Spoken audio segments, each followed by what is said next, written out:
standing by to speak on the bones of the business, reimagining impact and legacy in South Africa. This is a tri-talk. Remember, we promised you keynotes and tri-talks. This is our tri-talk for day one. It gives me such a pleasure to firstly ask you, so this particular person has asked me to do this, so please don't kill me, this is me, not me. To please stand wherever you may be. Please stand wherever you may be. And give yourself a shake. Give yourself a shake. Give yourself a shake. Give yourself a shake. Okay, fantastic. Now, as you take your seats, sure, I'm seeing some people curling up in their stretches. I didn't realize it was needed. Stay standing for me when we introduce this powerhouse. Coming onto the stage is an art activist, a slam poet, a published writer, a 2-time TEDx speaker, the founder of Learning to Unlearn, which is a space where there is a decolonial strategic narrative consultancy that is cultivating leadership coherence in the context of the poly crisis. That's a lot of English for a Tuesday afternoon. She serves as the co-lead of the Transforming Wealth Lab for the Joseph Rowntree Foundation. Ladies and gentlemen, let's put our hands together for Ashanti Kunene. Let's give her a big round of applause.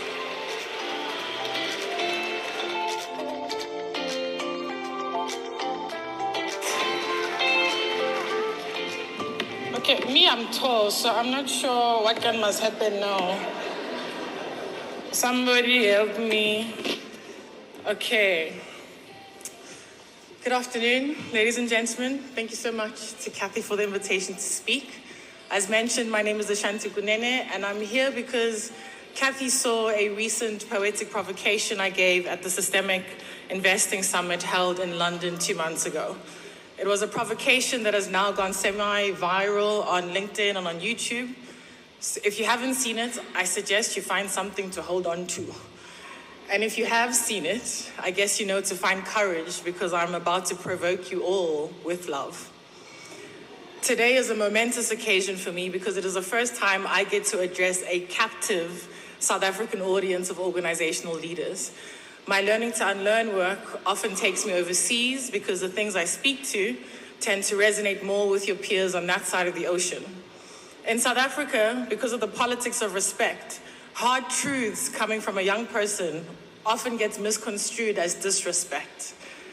I was born a few days after Nelson Mandela was released from prison, and as a young South African raised on the rapture of the Rainbow Nation and the narrative of democratic freedom, trust me when I say I'm so very excited to tell you exactly what I think of your CSR, your CSI, your ESG.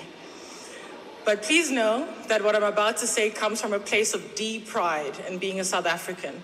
We have a particular flavor about us that just cannot be imitated. And whenever I travel, I walk with my head held high. There is no place like home, and no other place can be home for me. So I just want to announce that, because if at any point you feel some type of way or get uncomfortable or it gets hot under the collar, it's okay. It's okay. That's exactly what I've been mandated to come here and do, to touch you on your studio. But after Busisiwe's powerful talk this morning, I think you'll all be fine. So to begin in true unlearning fashion, I invite you all to take a deep breath in and inhale the privilege of being in my presence today. And exhale any illusion that your CSI, your CSR, your ESG have absolved you from the sacred spoken seeds I intend to plant deep in you today. And may these sacred spoken seeds take root, finding fertile ground in the soil of your soul.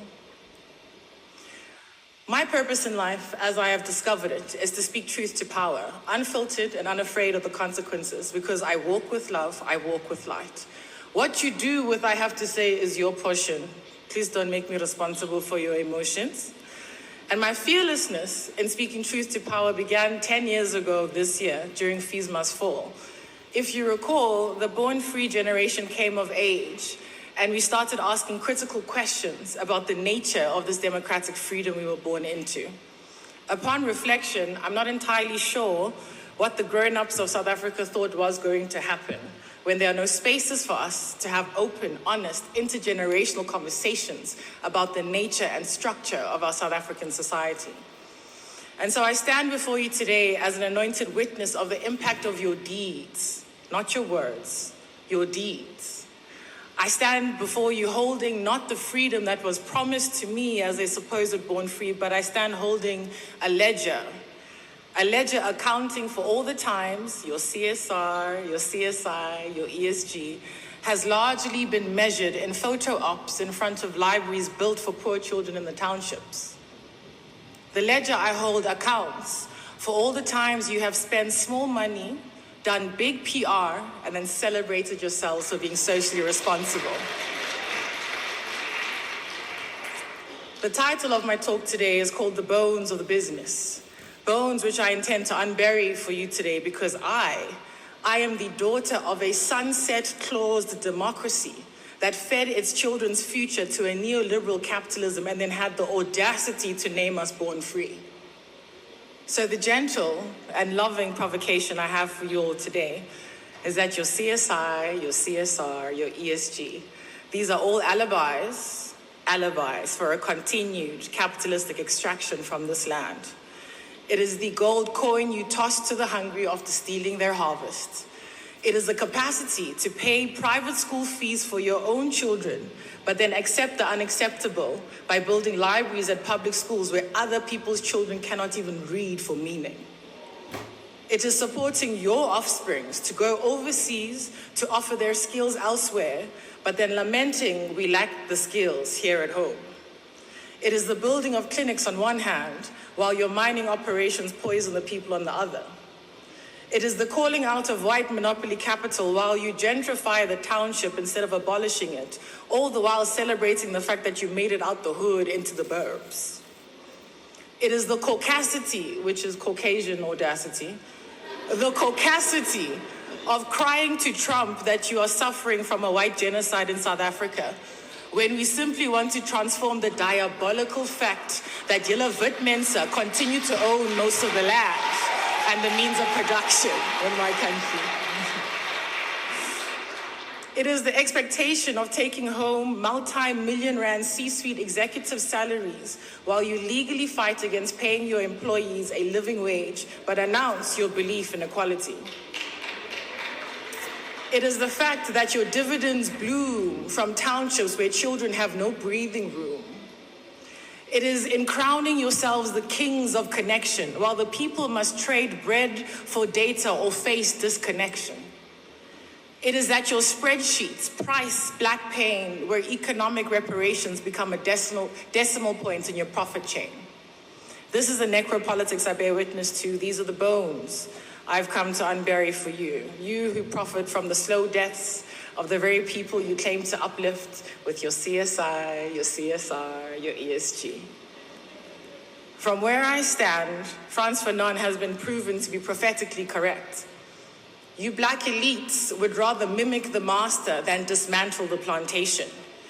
I'm seeing black faces in old white corporate spaces polishing the chains that bind them to capital instead of breaking them. This broad-based black economic empowerment has allowed you to become the gatekeepers of a deeply racialized economy, and somehow you assume that your own children won't hold you to account. But here I am, and I remember Marikana. Do you remember Marikana? What of the bones of the business buried there? As a young person of this country, I watched a liberation hero become a shareholder of slaughter and then celebrated by his peers, so much so that he now presides over us all. God forbid you are a poor man in a free democracy. God forbid you are a poor man in a free democracy. Marikana cannot simply be a memory. It must be a mirror to look into and answer whose children exactly are supposed to suffer as part of the calculated risk of doing business. Calculated risks you take in order to keep the monthly paycheck the white man pays you. A paycheck that keeps you shackled to those capital chains you keep polishing because to break them apparently is too much work.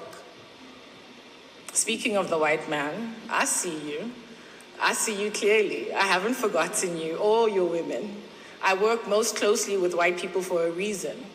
You keep raising the best of us into your privileged elite circles, using our assimilated greed as your shield against the swat khafar you know you are owed. Because you refuse to give up your privilege and power. A privilege and power, can I remind you, that was acquired through historical bloody force. Please hear me and hear me clearly. The Truth and Reconciliation Commission saw South Africa celebrated as a human rights example for other countries to follow because you white people received a forgiveness you never asked for. It was a forgiveness you did not deserve because apartheid was in fact a crime against humanity. But the nature of Ubuntu meant we could forgive you even without you asking because we recognized the humanity in you, even if you have spent centuries denying us ours. So at this point, that you remain so resistant to transformation is behavioral evidence of you disrespecting that forgiveness. The longer you hoard land, power, privilege, wealth, and the means of production, the harder you make it for your own children. And so I pray that you find the courage to soften your hearts. Find the courage to reconsider being better ancestors to your white children, their descendants, and reimagine the kind of wealth you expect them to inherit from you. Because if you continue to be unaccountable today, your children will be made to account for you and your decisions tomorrow.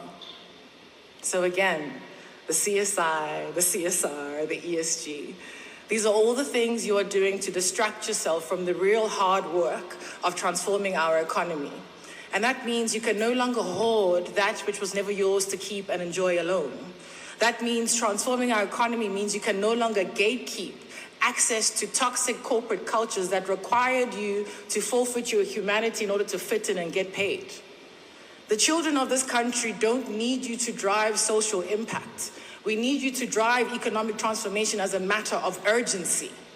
We need you to finally allow the sun to rise on these sunset clauses that have darkened our democracy and compromised our future. So the real social responsibility, beloveds, is to return what was taken, to repair what was broken, to relinquish what is hoarded, that I stand before you holding not freedom that was promised, but a ledger accounting for all the times you have sold my future to the highest bidder, should be motivation enough for you all to reconsider what you think your true social responsibility is. That you have the privilege of listening to me today means that every buried bone of your business is accounted for in the ledger that replaced our freedom as the youth of this country. And you all sitting here today are now the chosen ones. You are chosen to recast the story of these bones. You are not being asked to apologize. I'm not interested in the guilt of your complicity. I don't care too much for your crocodile tears or the fact that it's probably very difficult to breathe right now. It's okay, take deep breaths, because I'm saying what I'm saying with my full chest. I'm only here to summon you to become better ancestors. And I summon you with light and with love. The task, beloveds, is for you to consider your real social responsibility. Never mind the organizations you represent. I have come to sow sacred spoken seeds in you, hoping they find fertile ground in the soil of your surrendered soul. These are sacred seeds waiting to be watered by the white tears that come with unclenching your hoarding fists. These are sacred spoken seeds begging you to unfrown your assimilated black brows, to feed the hungry mouths that remain open in the hope that you will do the right thing. These are sacred spoken seeds that seek to soften your hardened hearts, pry open your folded arms, and allow the roots to plant themselves deep in you, growing into forests of truly reconciliatory repair of our South African society. The bones of the business are now unburied and are all accounted for.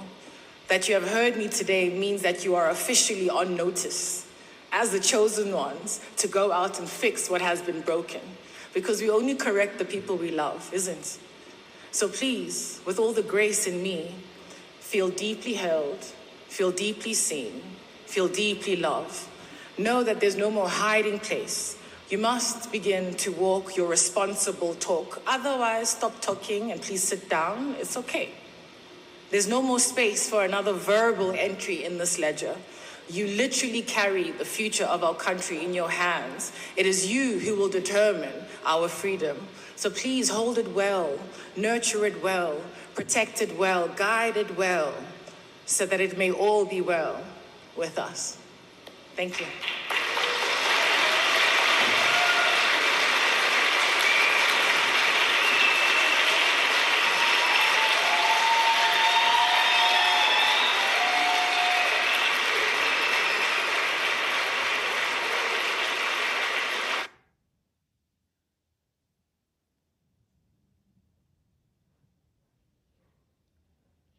The stage is too hot. I'm almost too scared to get on.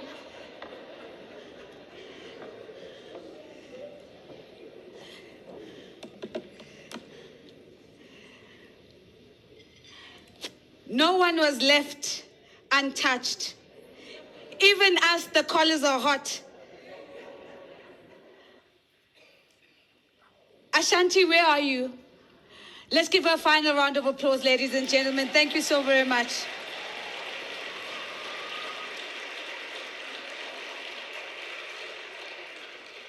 When she first started, I was saying under my breath, Amen. And then as it came to me, my Amen changed to Haibo. Thank you for your truth. Thank you for your courage. Thank you for the gift of calling out. Because as you said, we only correct those we love.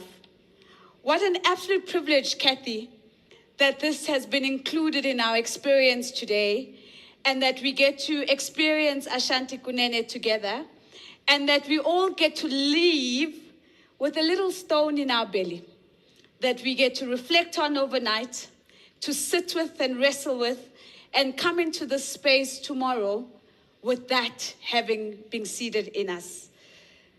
That is the beauty of courageous conversation, and what a privilege it is for me to be on this stage today.